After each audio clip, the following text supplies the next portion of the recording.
Do you know what is funny? Sometimes the recipes that surprise us the most are the ones we almost don't try. This native jollof rice is one of those recipes for me. I learned this recipe from Hilda Bass's cooking class last year, and one particular ingredient had me questioning everything I was doing. But it came out great. Hi guys, welcome back to my channel. If you are new here, welcome. If you've been here since, OG, I cite you. My name is Queen Helen. On this channel, we cook, share food experiences, and soon we'll be getting into family lifestyle content and vlogs as well. Now let's get started. For my pepper mix, I'm using peppers, onions, ginger, garlic, tatashi. Nothing too complicated, but these ingredients I just created in this blender, they create a really flavorful base for the goat's meat. Everything goes into the pot with the protein because every good meal deserves well-seasoned protein, and the rich stock will influence the taste of your food. Halfway into this, and my kitchen smell divine. I'm adding seasoning cubes and a little pepper soup spice because I wanted that rich, slightly smoky flavor running through the entire dish while I cooked it. One thing I've learned over time is that the stock you create at this stage is just as important as the meal itself. A good stock can completely transform your food. While the goat's meat is cooking away, I'm also going to be adding fish. Let me give you a little fun fact. When I made this recipe, I was pregnant and fish was pretty much my preferred protein. I couldn't stand any other thing, so I always found a way to sneak in fish into my meals, and honestly, no regrets because it worked greatly for all the recipes that I created at that time. I'm going to be chopping another set of peppers. This one is for the base. Just work with me and trust the process. So this one has ginger, a little garlic, onions and pepper. So I am not blending this into a smooth paste. I'm chopping it. I just chopped it, so I want to be able to see them in the food, right? So this is what we're going to use for the rice itself. I checked on the meat, gave the fish a good stir, and they were fully cooked at this point. One thing with protein, though, especially goat meat, you want to make sure that it is tender. You don't want your protein hurting your teeth while you chew. So I had to let it cook very well. And luckily for me, this goat meat, I think is the one they call the female, it cooked very fast. It didn't stay for too long and it was ready. Do you know that saying, you don't know what you have until you lose it? I literally experienced it when I couldn't eat any kind of red meat because of pregnancy. It's time for us to cook the rice. When you're cooking this rice, you don't have to parboil it.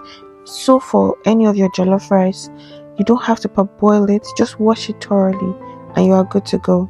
Now here is one of the parts that surprised me when I learned this recipe. Instead of starting the rice the way we'd normally do, we're using butter. Yes, butter. Trust me, I was as surprised as you are. But I decided to trust the process because that is what learning is all about. Sometimes you have to let go of what you are used to and try something totally different.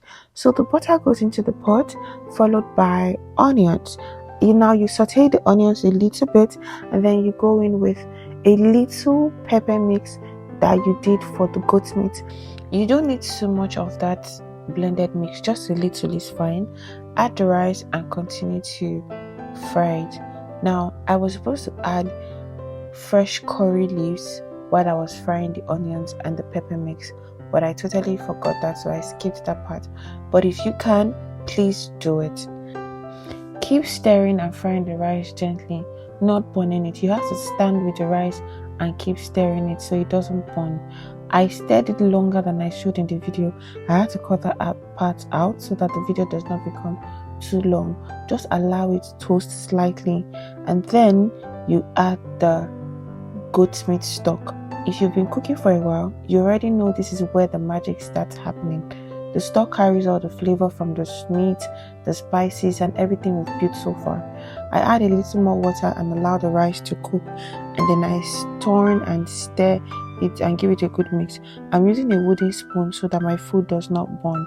You remember that I told you about you putting curry when I was frying the rice? Now I added that curry at this point so that I'll still get the curry flavor from my rice, even though I didn't get to fry it earlier. But you're supposed to fry it, but you can even choose either way. Though I didn't fry it, I still felt the flavor.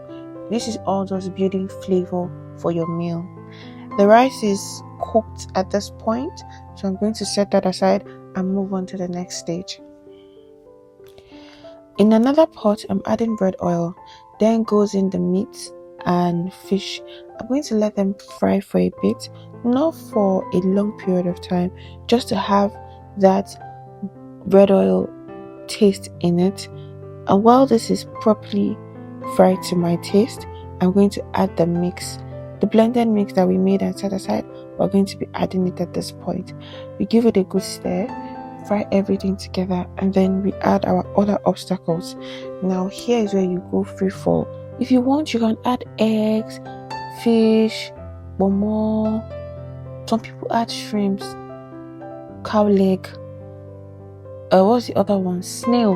Honestly, there is no one size fits all when it comes to the obstacles that you can add in your native rice, because native rice has no restrictions when it comes to what you can add to it. And so you fry it very well. The essence of frying this part very well is so that your rice does not go bad. People always say, oh, my rice was spoiled. After a while, it got spoiled. When you follow this method of frying it properly, your rice will not go bad. Even if you have to, you don't have to put it in the fridge. You will be safe. And now for the best part, combining everything. The rice is cooked, the sauce mixture is ready. Finally, they get introduced to each other. I gently turn everything together and make sure that every grain of rice gets coated with that fried goodness. If you are yet to subscribe to my YouTube channel, please subscribe. Pretty please. Thank you. God bless you. I think that stirring my food has to be one of my favorite moments when cooking, because you get to finally see all the work come together. And honestly, this recipe reminded me why I enjoy taking cooking classes in the first place. There's always something new to learn, always a different technique, always a different way to approach a familiar dish. I actually wish I had recruited more recipes from the class when I first took it, but life happened and I couldn't. Scent leaves are optional, but I highly recommend that you add it for that rich, flavorful, native feel of your rice. Add your scent leaves and you will enjoy it. The good thing is that I still have access to the course, so I'm thinking of going back through the lessons, picking recipes one by one, and recreating them here on the channel. So a good reason to follow. Not just the food recipes either. There were drinks, mocktails, and so many interesting things that I still haven't tried. So if that's something you like to see, definitely let me know. Thank you so much for cooking with me today. If you enjoyed this video, don't forget to like, subscribe, and leave me a comment. I want to know if you're going to be trying this, if you've tried it before, and what you think about what I just made. And tell me this, what's one recipe you've learned from someone else that completely changed the way you cook? See you in the next one. Bye bye.